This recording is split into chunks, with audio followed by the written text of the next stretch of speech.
ഒരാളാണ്. പാർട്ടി നിരോധിക്കപ്പെട്ടപ്പോൾ ഇവിടുന്ന് രക്ഷപ്പെട്ട് ബോംബെയിലേക്ക് പോയി. ഒളിപ്പോരാളികളായിട്ട് പോയതാണ്. ബോംബെയിൽ കലാപം നടത്താൻ വേണ്ടി, അന്ന് വിപ്ലവം നടത്താൻ വേണ്ടി പോയതാണ്. അപ്പൊ അന്ന് വയ്യാത്തൊരമ്മയും ഒരു മുത്തയ്യ എന്ന് പറയുന്ന ഒരാൾ കൂടെ ഉണ്ടായിരുന്നു. ഒരു കഥയാണ്, കഥയെല്ലാം ഉണ്ടായ സന്ദർഭമാണ്. അപ്പൊ മുത്തയ്യയും ഈ പി കെ നായരും അവിടെ ചെന്നു. അപ്പൊ ദുരന്തത്തില് വിപ്ലവ പ്രവർത്തനങ്ങൾ നടത്താൻ പോയിരിക്കുകയാണ്. അപ്പോ മുത്തയ്യ പറഞ്ഞു, ഞാൻ പൊക്കോളാം, എനിക്ക് അമ്മയില്ല, അച്ഛനില്ല, എന്നെ കാത്തിരിക്കാൻ ആരുമില്ല. പക്ഷെ നായർക്ക് ഒരു അമ്മയുണ്ടല്ലോ, അത് നായർ ഈ പ്രവർത്തനത്തിൽ വരണ്ട, നായർ ജോലി ചെയ്യും, അമ്മയ്ക്ക് മുടങ്ങാതെ മണിയോട് അയച്ചു കൊടുക്കും. അങ്ങനെ വിപ്ലവ പ്രവർത്തനം മാറി അമ്മ ജീവിച്ചിരുന്നത് കൊണ്ട് മാത്രം ജോലി ചെയ്ത് അമ്മയ്ക്ക് മണിയോട് അയച്ചു കൊണ്ടിരുന്ന ആളാണ് താൻ എന്ന് പറഞ്ഞ് പി കെ നായർ പറഞ്ഞു. അമ്മ മരിച്ചുപോയി, പക്ഷേ എനിക്ക് ആ മണിയോട് നിർത്താൻ സാധിക്കുന്നില്ല. അതുകൊണ്ട് ഞാൻ ആ മണിയോർഡർ ഇപ്പോഴും തുക വർദ്ധിപ്പിച്ച് അനാഥരായ മറ്റനേകം അമ്മമാർക്ക് മറ്റനേകം പ്രവർത്തനങ്ങൾക്ക് അയച്ചു കൊടുക്കുന്നു. ഇങ്ങനെ കുറെ മനസ്സുള്ള ആളുകൾ വിദേശങ്ങളിൽ മലയാളികളായിട്ട് ജീവിക്കുന്നു. ഈ മണ്ണ് വിട്ടുപോയി സ്വന്തം അമ്മമാർക്കും മണിയോർഡർ അയച്ചുകൊണ്ടിരുന്നു, ഡ്രാഫ്റ്റ് അയച്ചുകൊണ്ടിരുന്നു. അതുപോലെ ഒരു അമ്മയാണ് ഈ MES പൊന്നാനി കോളേജ്. ഒരുപാട് കഷ്ടതകളിലൂടെ കടന്നു പോകുന്നു. നമ്മളെ പരിപാലിക്കുന്ന കാലത്ത് ഇത്രയും സൗകര്യങ്ങളായിട്ടില്ല, കുറെ സൗകര്യങ്ങളാക്കി. ഇങ്ങനെ ആയാൽ മതിയോ വാങ്ങോ? നമ്മളെപ്പോലുള്ള ആളുകളൊക്കെ വിചാരിച്ചാൽ ഇത്രയും പ്രാപ്തിയുള്ള 38,000 മക്കളുണ്ടായിട്ട്, അല്ലെ, ഇത്രയും പ്രാപ്തി ശേഷിയുള്ള 38,000 മക്കളുണ്ടായിട്ട് ഈ മാതാവ് ഇങ്ങനെ കഴിഞ്ഞാൽ മതിയോ? എന്താണ് പരിഹാരം? ഇത് ഞാനൊരു വികാരപരമായ ചോദ്യം മാത്രം എന്നോട് കൂടി ചോദിക്കാം. ഞാനും അതിൽ കുറ്റവാളിയാണ്.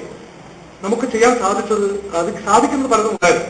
നിസ്സാരമായി ഒരു പിടിയരി, അന്നത്തെ ഭക്ഷണത്തിന് അരിയെടുക്കുമ്പോൾ ഒരു പിടിയരി MES കോളേജിലേക്ക് വെച്ച് പറഞ്ഞ് മാറ്റിവെച്ചാൽ, നമ്മൾ പള്ളിക്ക് നേർച്ചയ്ക്ക് അമ്പലത്തിന് വഴിപാടിനും മാറ്റിവെക്കുന്നത് പോലെ ഒരു പിടിയരി മാറ്റിവെച്ചാൽ, അത് സംഭരിച്ചാൽ 38,000 കുട്ടികൾ മുഴുവനിൽ നിന്ന് 8,000 കുട്ടികളുടെ പിടിയരി സംഭരിച്ചാൽ പോലും ഈ വിദ്യാലയത്തിന്റെ ഇന്നത്തെ അരിട്ടിപ്പിൽ നിന്ന് കുറച്ചെങ്കിലും മുന്നോട്ട്. പല പ്രശ്നങ്ങളുണ്ട്, അതൊക്കെ അധ്യാപകർ പറയുന്നത്. എന്തൊക്കെ ഉണ്ട് ഇല്ല എന്ന് എനിക്ക് അറിഞ്ഞൂടെ, ചിലതൊക്കെ ഇല്ല എന്ന് എനിക്ക് ഇവിടെ വരുമ്പോൾ തോന്നുന്നു. മറ്റു പല വിദ്യാലയങ്ങളിലെയും അലുമിനി അസോസിയേഷൻ ചെയ്യുന്നത് പലതും നമുക്ക് ചെയ്യാൻ സാധിക്കും. നമ്മൾ വിമാനം താക്കിയത് വന്നിട്ട് ആൾക്കാരെ കാണിക്കാൻ വേണ്ടി ഒന്നും ചെയ്യണം. അങ്ങനെയുണ്ട് ചില ആളുകൾ. അമ്മ മരിക്കുന്നത് വരെ തിരിഞ്ഞു നോക്കില്ല. മരിക്കാൻ നേരത്ത് അമ്മയ്ക്കുള്ള കോഴിയിറച്ചിയും ഒക്കെ കൂടെ അമ്മയത് കഴിക്കും, ഇത് കഴിക്കും എന്ന് പറഞ്ഞാൽ അമ്മ അത് ഒന്നും മരിച്ചു പോകും.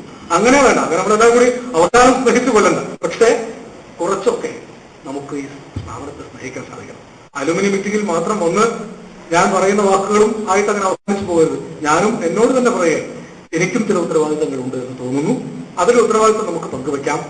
എന്തെങ്കിലുമൊക്കെ അലുമിനി അസോസിയേഷന്റെ സ്മാരകമായി ഈ വിദ്യാലയത്തിൽ, ഈ കലാലയത്തിൽ ഉണ്ടാകണം. അതെന്ത് ചെയ്യണം നമുക്ക് ആയത് എന്തെങ്കിലും നമുക്ക് വരുമ്പോൾ നമ്മൾ ഒരുമിച്ച്, ഞങ്ങളവിടെ മൂക്കുള്ള സ്കൂളിൽ തെങ്ങ് വെച്ചു 10ാം ക്ലാസ് പഠിക്കും. ആ തെങ്ങ് വലുതായി. എനിക്കിപ്പോ പോകുമ്പോഴും ആ സ്കൂളിന്റെ അവിടെ ചെല്ലുമ്പോൾ ആ തെങ്ങിനെ കാണുമ്പോ ഞങ്ങൾ കൂടി വെച്ചൊരു തെങ്ങാണല്ലോ, 4 തേങ്ങെങ്കിലും ഉണ്ടാകുമല്ലോ, ഒരു തെങ്ങെങ്കിലും വെക്കാൻ. കുറച്ച് മരങ്ങളൊക്കെ ഇവിടെ ഉണ്ടായി. പണ്ട് കുഞ്ഞുണ്ണി മാഷ് ഇവിടെ ഒന്ന് പ്രസംഗിച്ചു, ഒരു മരമില്ലാത്തതുകൊണ്ട് സ്കൂളിനെ കുറിച്ച് കുറെ പറ്റി മോശമായിട്ടൊക്കെ പറഞ്ഞു പോയത് എനിക്ക് ഓർമ്മയുണ്ട്. പക്ഷെ നമ്മൾ കുറെ മരം വെച്ച് പിടിപ്പിച്ചു. ഒരു തൈ നടുമ്പോൾ ഒരു തണൽ നടുന്നു. ഇത് എന്തിനു വേണ്ടിയാണ്? വിശുദ്ധ ഖുർആനിൽ പറയുന്ന ഒരു കഥയുണ്ട്. ഒരു മണലാരണ്യത്തിൽ ഒരു വൃദ്ധനായ വിശ്വാസി ഈന്തപ്പനത്തോട്ടം നനച്ചുകൊണ്ടിരിക്കുക. ധാരാളം ഈന്തപ്പനകൾ ഇങ്ങനെ കാഴ്ച വെക്കുന്നു. വയസ്സായിരിക്കുന്നു. അപ്പൊ തോൽക്കുടങ്ങളിൽ വെള്ളം നിറച്ച് ഇയാൾ മരുപ്പച്ചയിൽ നിന്ന് വെള്ളം മുക്കിക്കൊണ്ടുവന്ന് വേച്ച് നടന്ന് ഓരോ ചെറിയ ഈന്തപ്പന ചെടികൾക്ക് നനയ്ക്കുക. അപ്പൊ അതുവഴി പോയ ഒരു സ്വാർത്ഥവാഹക സംഘത്തിൽ ഒരാൾ ചോദിച്ചു, ഗാർദരെ വയസ്സത്രയായില്ലേ, ഇത്രയൊക്കെ പഴയല്ലേ പഴുത് വരുന്നത്, ഇപ്പോഴും ആർത്തി തീർന്നിട്ടില്ലേ, ഒരു ഭാഗത്തിരുന്ന് തിന്ന് കഴിച്ചു കൂട്ട് പോകുകയായിരുന്നു. അപ്പൊ അദ്ദേഹം പറഞ്ഞു, സഹോദര, ഈ ഈന്തപ്പനകളൊന്നും ഞാൻ നനച്ചു കൂട്ടിയതല്ല. എനിക്ക് മുമ്പ് ഏതോ മനുഷ്യസ്നേഹികൾ വരും കാലത്തിന് വേണ്ടി നനച്ച് പോറ്റി നിർത്തിയതാണ്. എന്നെ ഇത്രയും കാലം തീറ്റിയത്, എന്നെ ജീവിപ്പിച്ചത് ഈ ഈന്തപ്പനകളാണ്. അതൊന്നും എന്റേതല്ല. എനിക്ക് ശേഷവും കുട്ടികൾ വരും, എന്റെ കാലമോ കഴിയാറായി. അവർക്ക് കൊടുക്കാൻ ഞാൻ എന്തെങ്കിലും നനച്ചു വളർത്തുന്നുണ്ടോ എന്ന് ആലോചിക്കുമ്പോഴാണ് എനിക്കിത് ചെയ്യാതിരിക്കാൻ സാധിക്കുന്നില്ല. ഇതൊരു കഥയായിരിക്കാം ഒരു പക്ഷേ. ഈ കഥ ആത്മാവിൽ സ്വീകരിക്കണം. നമുക്ക് മുമ്പ് നമ്മുടെ സഖാവ് ഇമ്പജിവായോ പറഞ്ഞു, ഞാൻ ഹംസ സാഹിബിനെ ഞാൻ എപ്പോഴും ഓർക്കുക. തൊപ്പി വെച്ച അദ്ദേഹം കോണി മാനേജ്മെന്റ് മീറ്റിംഗ് ഉണ്ടാകുമ്പോൾ കോണിയുടെ ചോട്ടിൽ വെച്ചിട്ടാണ് ഹംസ സാഹിബിനെ കണ്ടത്. ഞങ്ങൾ ഓടി വരുമ്പോൾ പിടിച്ചിട്ട് എങ്ങനെയാണ് പഠിക്കണം, വെറുതെ എല്ലാ കുട്ടികളും കണ്ടു പറയാം, ഒരു ഉപദേശം കൊടുക്കണം, നന്നായി പഠിക്കണം, ഒരു ഭീഷണി പറയുക, സ്നേഹത്തിനാ. അപ്പൊ അത് അദ്ദേഹം പഠിച്ചൊരു കാര്യം, നന്നായി പഠിച്ചാൽ നന്നാവും എന്നാണ് അദ്ദേഹം മനസ്സിലാക്കിയത്. അത് കുട്ടികളെ പറഞ്ഞ് പഠിപ്പിച്ചു കൊടുക്കുന്ന കുറെ ആളുകൾ, ഞാൻ 2 പേരെ പറഞ്ഞുള്ളൂ, എത്രയോ മനുഷ്യ സ്നേഹികൾ, മൺമറഞ്ഞു പോയ ആളുകൾ, അവസാനത്തെ ശ്വാസത്തിലും നമ്മുടെ കുട്ടികൾ ഇന്ന് സ്നേഹിച്ച് മതിയാവാതെ കടന്നുപോയ ഏതൊക്കെയോ ആത്മാക്കളെ ഞാൻ ഓർക്കുകയാണ്. ഇവിടെ വരാൻ കഴിയാതെ പോയ എത്രയോ സ്നേഹിതന്മാരെ ഞാൻ ഓർക്കുകയാണ്. അവരുടെ ഒക്കെ സ്നേഹം പൂർത്തീകരിക്കാൻ വേണ്ടി നമുക്ക് എന്തെങ്കിലും ഈ കലാലയത്തിന് വേണ്ടി ചെയ്യണം. നിങ്ങളുടെ സ്നേഹം അതിനായി രൂപപ്പെടും എന്ന് ഞാൻ വിചാരിക്കുന്നു. കൂടുതൽ എന്തെങ്കിലും പറയുന്നത് അന്യായമാണ്. സ്നേഹത്തിന് വേണ്ടി നമുക്ക് ഇടയ്ക്ക് കാണാം, ഇടയ്ക്ക് കൂടാം. പറ്റുമെങ്കിൽ വിളിച്ചാൽ നാട്ടിലുണ്ടെങ്കിൽ എന്ത് തിരക്കുണ്ടെങ്കിലും നമുക്കൊന്ന് വന്നു ചേർന്ന് പരസ്പരം കാണാം. എന്നാൽ ഈ സുഖമല്ലേ എന്ന് ചോദിക്കാം. എന്തെങ്കിലും പ്രയാസമുണ്ടെങ്കിൽ ഞങ്ങളൊക്കെ ഇല്ലടോ, എന്താണ് പ്രയാസപ്പെടാൻ എന്ന് സമാധാനിപ്പിക്കാം. അങ്ങനെ സമാധാനിപ്പിച്ചാൽ തന്നെ കുറെ ആത്മഹത്യകളിൽ നിന്ന് മനുഷ്യരെ സഹായിക്കാൻ നമുക്ക് സാധിക്കും. ആത്മഹത്യക്കും കൊലയ്ക്കും ഇടയിലൂടെ ആർത്തനാദം പോലെ കേരളം പാഞ്ഞു പോയിക്കൊണ്ടിരിക്കുന്നത് വെറുതെ ഒന്നും കൊടുക്കണ്ട, ഞങ്ങളൊക്കെ ഇല്ലടോ, പിന്നെ എന്താ എനിക്ക് സങ്കടപ്പെടാൻ എന്നൊരു വാക്ക് മതി. ആ വാക്കിലൊക്കെയാണ് നമ്മളൊക്കെ ഒരു കാലത്ത് ജീവിച്ചത്. അതൊക്കെ പറഞ്ഞാൽ ഒരുപാട് പറയേണ്ടി വരും. ഒന്നും പറയാതിരിക്കാം, നമുക്ക് ഓർക്കാം, ഓർമ്മിക്കാം. ഓർമ്മകൾ ഉണ്ടായിരിക്കട്ടെ, അൽഷിമേഴ്സ് വരാതിരിക്കട്ടെ. നന്മയുടേതായ ഒരു കാലഘട്ടം. ഈ വിദ്യാലയത്തിൽ നിന്ന് പഠിച്ച നന്മ വരും തലമുറകളിലേക്ക് മാറ്റിവെക്കാൻ നമുക്ക് എന്തെങ്കിലുമൊക്കെ ചെയ്യാം, എന്തെങ്കിലും ചെയ്യാം എന്ന് മാത്രം പറഞ്ഞുകൊണ്ട് ഈ വലിയ ഗുരുനാഥന്മാരുടെ നന്മ നിറഞ്ഞ സാന്നിധ്യത്തെ നമസ്കരിച്ചുകൊണ്ട് നിങ്ങൾ ഓരോരുത്തരെയും അങ്ങേയറ്റത്തെ സ്നേഹത്തോടെ ഹൃദയത്തോട് ചേർത്ത് ആശ്ലേഷിച്ചുകൊണ്ട് ഔപചാരികമായ ഉദ്ഘാടനം എന്നൊരു ചടങ്ങ് വിനയപൂർവ്വം നിർവഹിക്കുന്നു. നമസ്കാരം. കവിത ഒടുക്കം ചെയ്യാൻ മതിയല്ലോ അല്ലേ? 5-6 ജീവികൾക്കന്നമുണ്ടാക്കുവാൻ ജീവന്റെ സങ്കടം വിദ്യയാക്കുന്നവൻ, ജീവിതം സർക്കസ് തന്നെയായി തീർന്നവൻ. കുന്തത്തിലെൻ പിഞ്ചു കുഞ്ഞിനെ കോർത്ത് എന്റെ നെഞ്ചത്തു കുത്തി നിർത്തി ആ കുഞ്ഞിന്റെ പെറ്റമ്മയെ കൊണ്ട് ചെണ്ട കൊട്ടിട്ടവനെങ്കിലും സർക്കസുകാരൻ.